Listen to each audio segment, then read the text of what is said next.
Hi, it's Lorraine from pregnancyexercise.co.nz, and in this video we're going to take a look at should you CrossFit if you've got a diastasis, which is abdominal muscle separation. Now it's going to be quite a long video, so try and make sure you watch all of it because it's going to be full of great information and tips. And there's a couple of things I really need you to check, and I'm going to add the links below. I want you to make sure that you correctly assess your diastasis post-birth, and again I'm going to put the video link below. And also a post which is one of our very popular ones, which is on the website pregnancyexercise.co.nz, is does your diastasis need to close completely for optimal function? Alright, so today's video, should you CrossFit with a diastasis? Well, this depends. There's actually quite a couple of variables. And once you follow the video guides, you're going to understand more what I'm going on about when it comes to depth of your separation and if you can connect correctly with your core muscles. Personally, I don't believe that you should be CrossFitting until around about 6 months minimum postnatal. Now, I know you can feel some of you rolling your eyes back, and thinking, I'm going to be CrossFitting soon, but I'm talking about your hard out CrossFit, your WODS, okay, without any modifications and going back straight into that hardcore, lifting your heavy weights. Why is this? Birth, how you're recovering, your baby, breastfeeding, sleepless nights, recovering properly to ensure that you've got optimal functional core strength.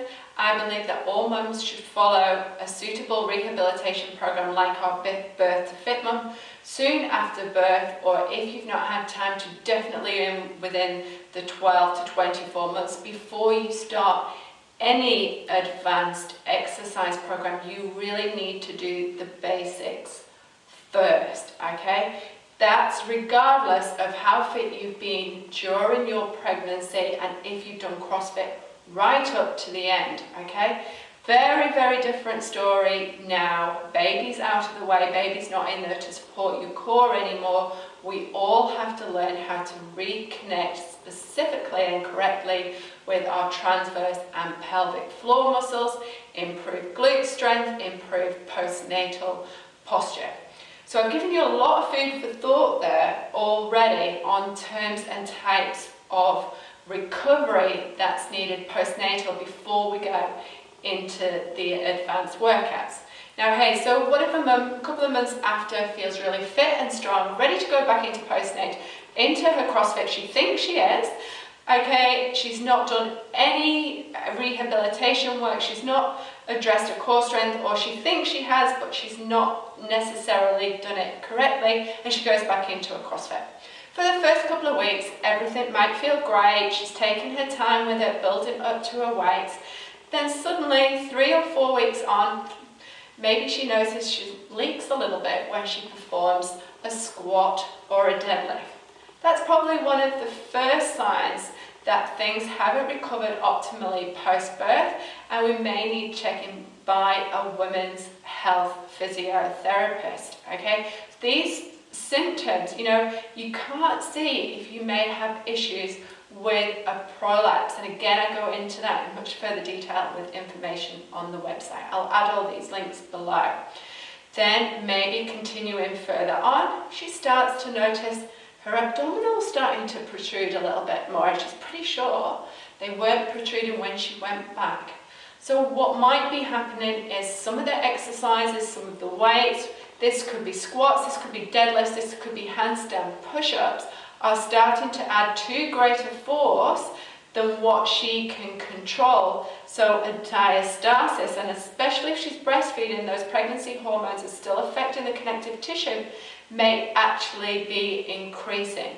So when we're going through the exercises, we need to ensure that we're maintaining optimal core strength, optimal technique before we start adding weights.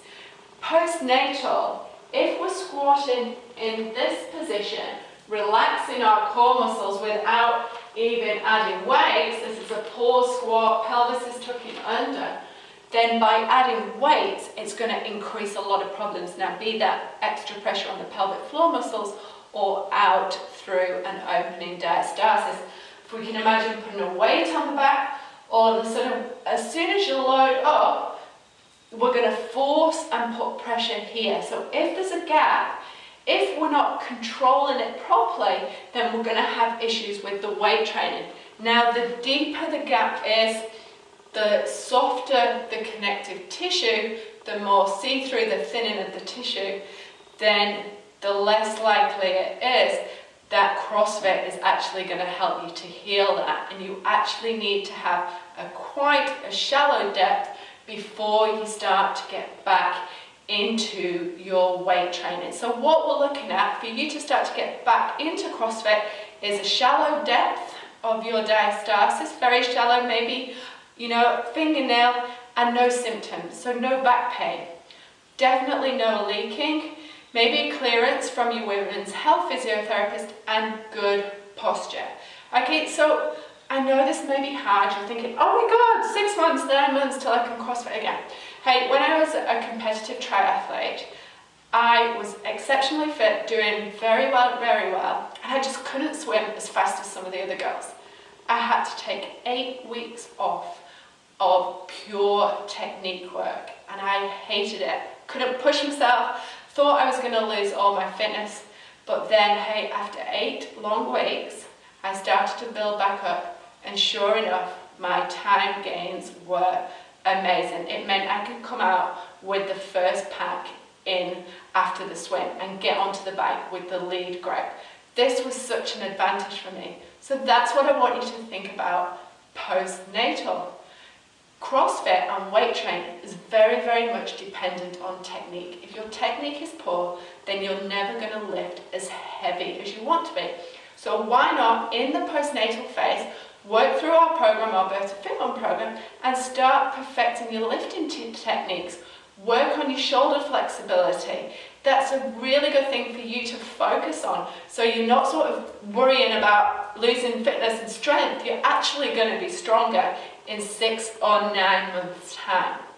I really hope you enjoyed today's video, and thanks for watching it all. Watch our video on CrossFit and handstand push-ups, and don't forget to click and subscribe to our YouTube channel. Visit our website, pregnancyexercise.co.nz, for specific pre- and postnatal exercise and wellness programs and fitness challenges for fit mums.